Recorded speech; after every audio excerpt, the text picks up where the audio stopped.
Hello, Planet Earth. Welcome back to my YouTube channel. We're at IDK, my BFF Jill 730. I'm Preston L. Young, wishing you warm salutations and congratulations. You've made your way to the Buffington Post. Today we're taking a break from Buffy and it's time to do another Game of Thrones episode review, this time for Season 5, Episode 5, Kill the Boy. And can I just say how hard it is to find Lannister shirts in stores without ordering them online when I found them? What? Like sand through the hourglass, so are the days of our lives.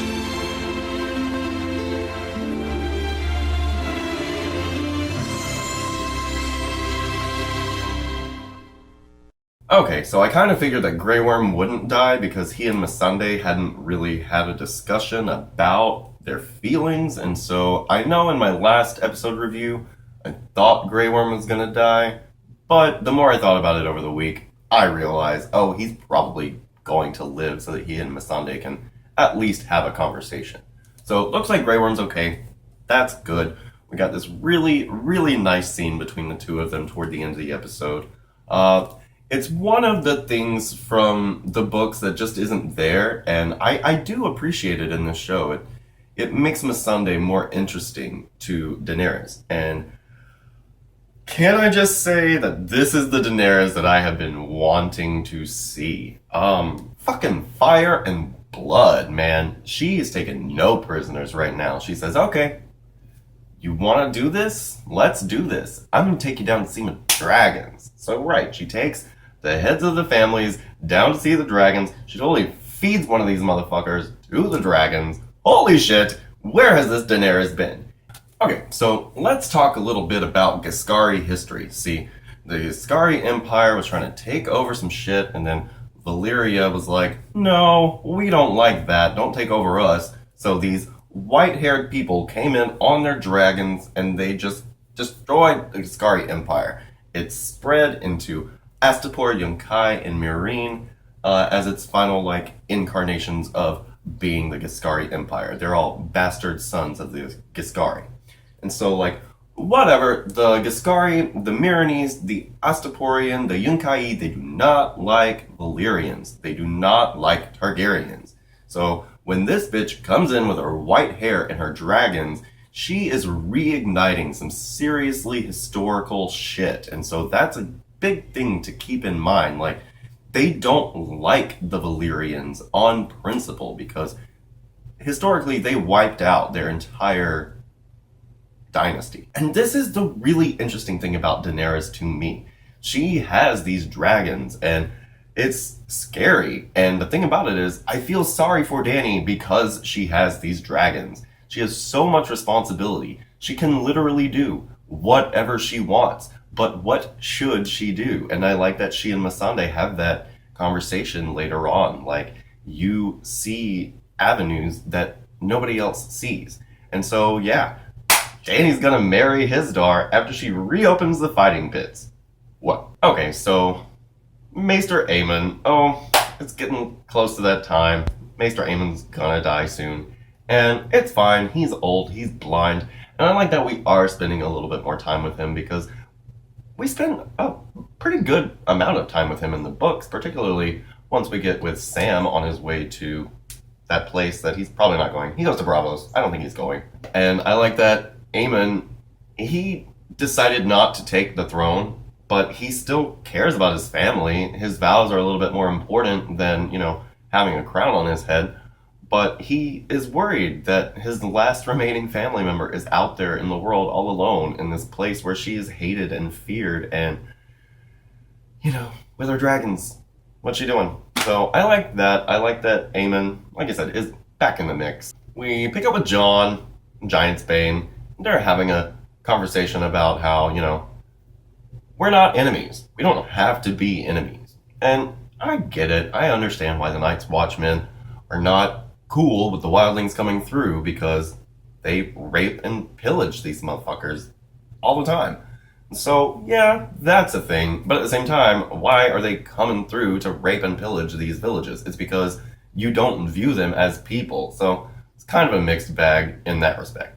Right, so, he's gonna take some ships to go and get all the free folk that he can. They're at Hearthome. I wonder if they're gonna do the whole mother mole thing, because the thing about the wildlings, bad shit.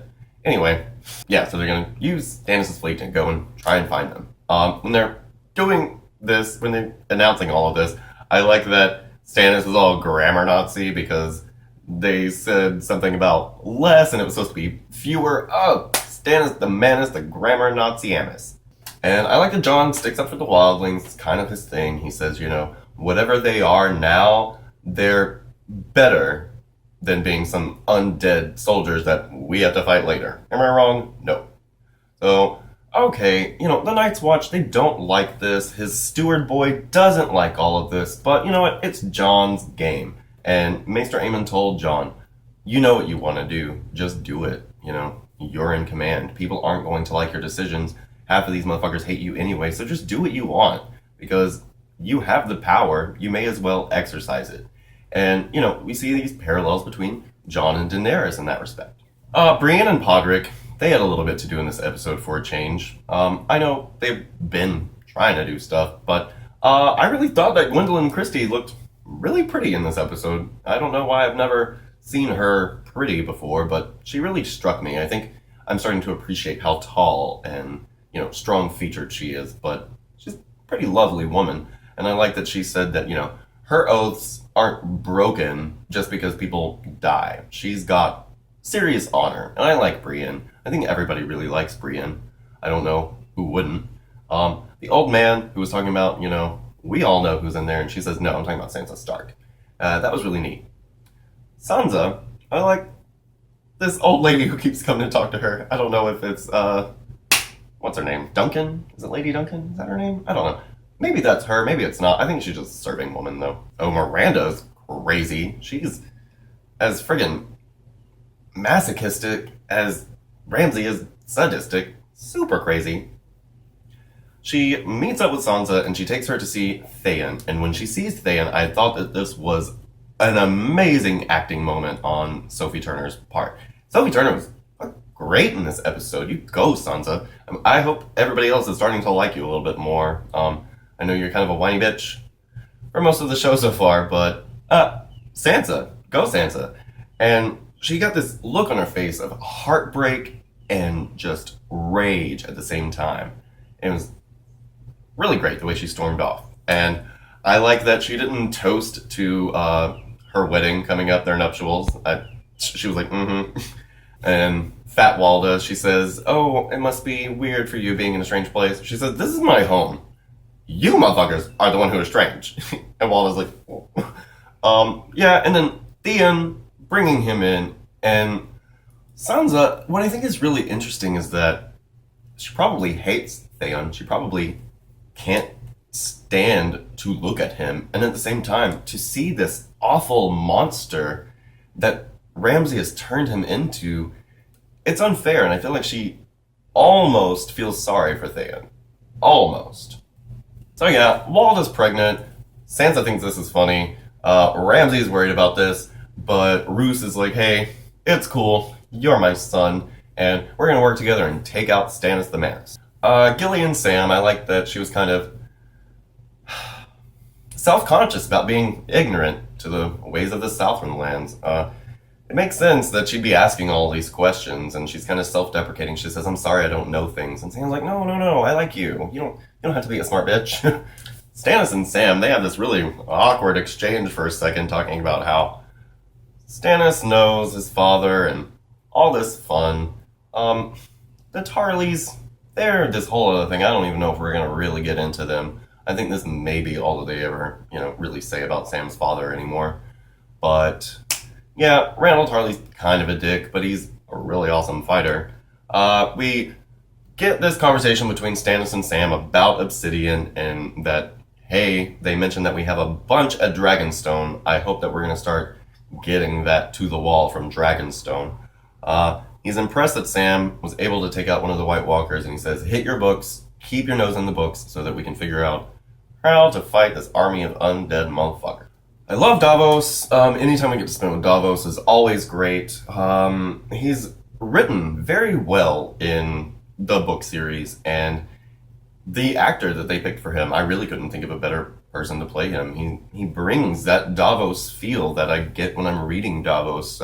He's one of the few characters that when I go back and read the book, I just picture him, that actor, as Davos. The other ones, they all kind of change in my head, but I feel like Davos is really well cast. We catch up with him. He's whittling something or other. Looks like he's making another wooden doll.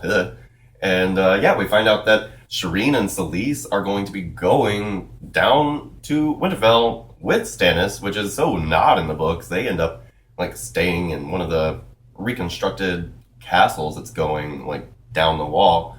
But yeah, they're taking the girls, all three of them, I guess. I guess Melisandre, she said in the last episode, she's going too. So I think that's crazy. By the way, I thought it was fucked up when Giant Spain was like, "You're coming with me, Jon." And Jon was like, "Well, I wanted to go south." So he's like, north, south, and I guess he's going north. Selyse, fuck. Could we have a creepier bitch? I know people think Melisandre's creepy, but Selyse just irks me. Her face is all jacked. She looks creepy and sallow, and ugh, she's just a bitch. I don't like her. I don't like the way she talks to Shireen. I don't like the way she treats her like a little child idiot. Shireen's, I like her. We don't see a whole lot of Shireen in the books. We do and we don't. And I like that they've given Shireen some stuff to do and some characters to interact with. And she has that little relationship with Sam and Gilly. I think it's really neat for her character.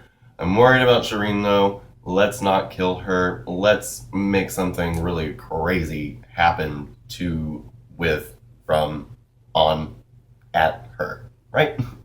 So yeah, Daenerys is gonna marry Hizdahr zo Loraq. Like I said, that's neat. It's not the same as the books. We haven't even met Reznak. We haven't met the Green Grace. There are some people that we just haven't met, and I don't think that we will. And there are also some things that are going to be changing. Speaking of changing, I think the maps on the show are a little different because Valyria is the wrong way. It's like NASCAR 98. Hey buddy, you're going the wrong way. The Stonemen don't live in the ruins of Valyria. They live like on the River Royne, up there, because like Crazy Cray, Garen's Curse, look it up. Super cray. It was fine. They gotten rid of John Collington and young Griff and Septa, whoever the fuck. Yeah, I don't know. It's weird. Tyrion drowned, but then he didn't. And now Jorah's got Grayscale. And it looks like we're not going to have the Pale Mare, Bloody Flux, blah blah blah, coming into Meereen. Looks like, Jorah's going to be bringing it into Meereen, and that is going to be the Bloody Flux. I'm not really sure because we saw the Stonemen. Grayscale and the Bloody Flux are very different. The Bloody Flux kills everybody off through bad intestinal bullshit. And whereas Grayscale, before it kills you, it just makes you crazy and it makes you super strong. And I'm thinking that is not the kind of people that we want outside Meereen, or in Meereen, or anywhere. So that's a problem. I like this episode. It stayed in one place for very long periods of time. I felt like we spent way too long with Ramsay and Roose. I was bored with it. I was like, get on with it. But, sometimes the show has to do that kind of stuff. Yeah, not a bad episode. Better than last week's, probably. So far, 3 and 5 have been my favorite.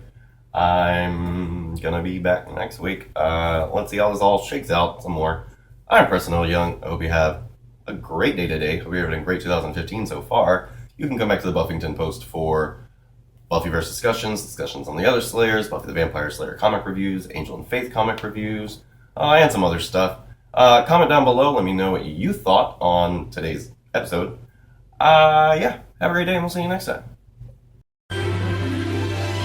Like sand through the hourglass, so are the days of our lives.